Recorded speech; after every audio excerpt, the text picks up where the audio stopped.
Here's a sneak peek into this week's episode of Snap Happy, the photography show. Normally I love just shooting handheld, especially with the S1. It's dual IS, so I like to get in nice and close and do some handheld motion.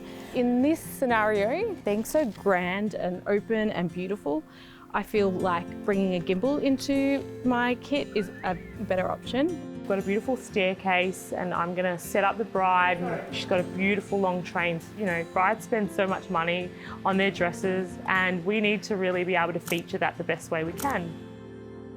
One of the highlights you can try and photograph when you're at a glacier is the carving, and that's when huge chunks of ice come off. So with today's modern cameras, you can shoot 10, 15, 20 frames a second, and it's quite possible in audio visual or even in a video type sense to put together a beautiful sequence of the ice crashing into the water, huge wave, really a spectacular moment in your life.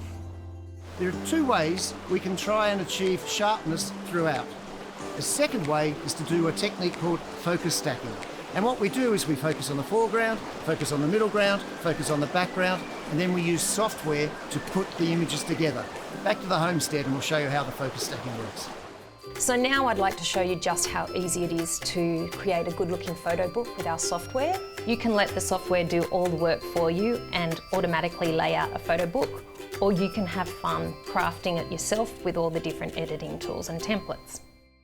Don't forget to visit our website and sign up to the mailing list for all the latest offers and details on our new photo competition, exclusive to Snap Happy viewers. Happy shooting!